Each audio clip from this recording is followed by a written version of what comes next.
is a whispering wall from Stranger Things 2. Hello! Welcome back to another episode of Forgotten Lore, where we talk about old urban legends and creepypastas that people used to send around on the internet. Some of them are scary, some are funny, and some just make you go, huh? But they're all stories that deserve to be remembered. So let's get into it. The year was 1984, and you were an investigative reporter trying to track down the truth behind a series of bizarre crimes across the country. Your latest lead has brought you to a small town in Indiana. Someone there has been leaving cryptic messages at the scene of every crime, but the police haven't been able to figure out what they mean. And now they've asked you to come take a look for yourself. You travel from Chicago with your friend, a researcher who's skeptical of this case, but will help you anyway. When you arrive, you go to the local high school, which is the latest crime scene. The only witness to the crime was a student who said she was approached by a hooded figure while walking home from school. When she turned around, he had vanished. She described him as pale as snow, wearing a dark coat and having a very strong odor. But when the police got there, they only found a single playing card, the Queen of Swords, lying in the grass near where she had been attacked. The rest of the town was equally baffled. The mayor told you about 3 other attacks that had happened over the past few months. Each was their own strange calling card, but none of them connected. One victim had been found with a clock stopped at 1:13. Another was a book left open to a page about the planet Jupiter. And the third was a seashell pressed into the sidewalk. And no one had any idea why. But as you walk around the school, looking for clues, you spot something strange. Every time you pass one of the brick walls, you hear a whisper coming from inside the wall. At first, you can't make out the words, but then you realize it's speaking in Russian. As you continue walking, the whispers follow you, always just out of earshot, but never quite fading away. And eventually, if you listen closely enough, you start to pick out the phrases. The attack will happen on Friday. Turn around and you will see me. Stop running. I'm already inside the wall. Heed my warning. The clock strikes 13.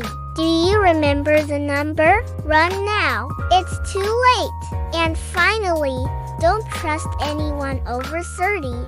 At first, you think these must have been recorded and played somehow, but your friend points out that the wall is hollow, so there would be nowhere to hide speakers or a recording device. Is the wall itself sentient?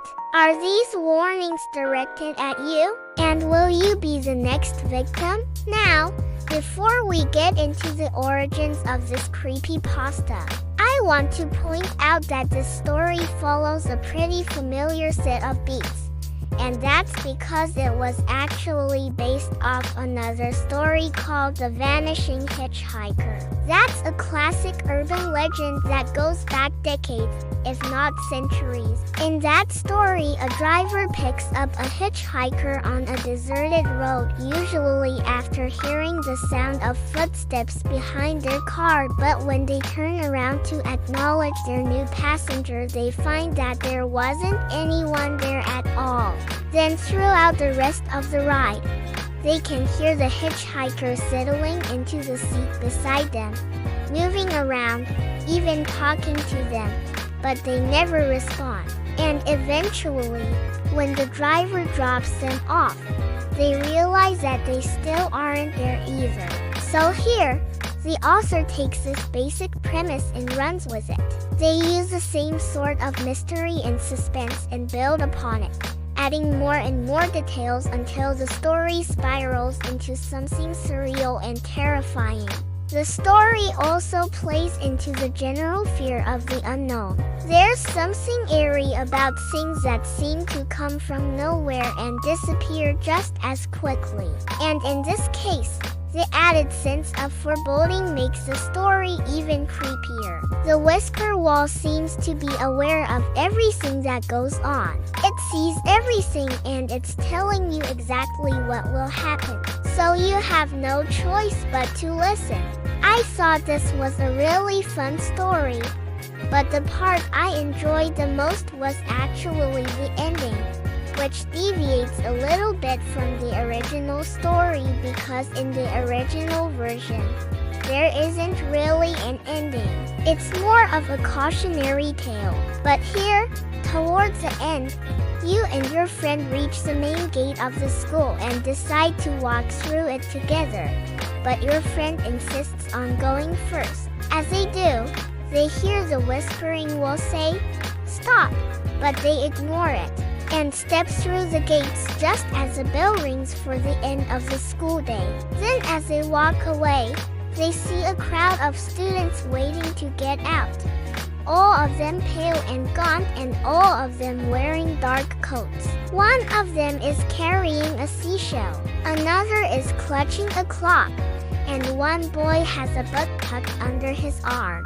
They recognize him from earlier. He was the one who had been standing by the wall while you were talking to the principal. And he gives you a strange look.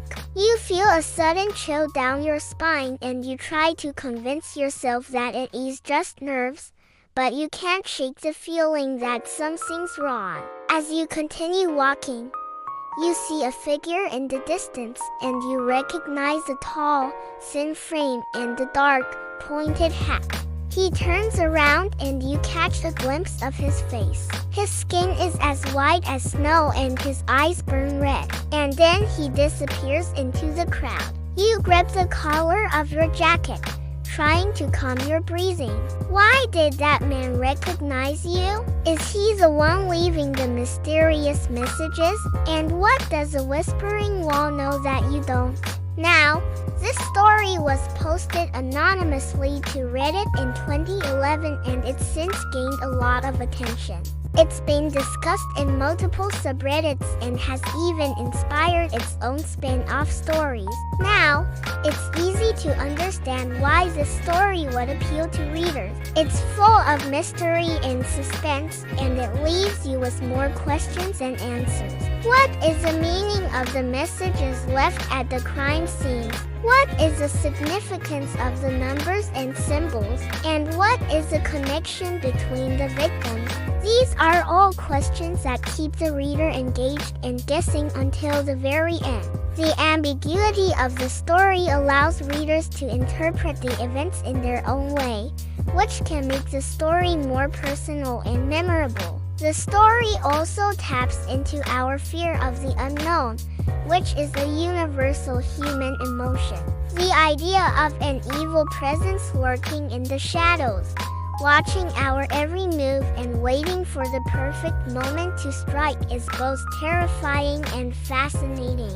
And lastly, the story is just plain creepy. The descriptions of the hooded figure, the whispers from the wall, and the strange behavior of the townspeople are sure to give readers goosebumps and leave them feeling uneasy long after they finish the story. What do you think? Did you enjoy this story or do you have another favorite? Be sure to comment below and tell me all about it. And if you like the videos that I make, be sure to hit that thumbs up button because it really helps out. Thanks for watching and I'll see you next time.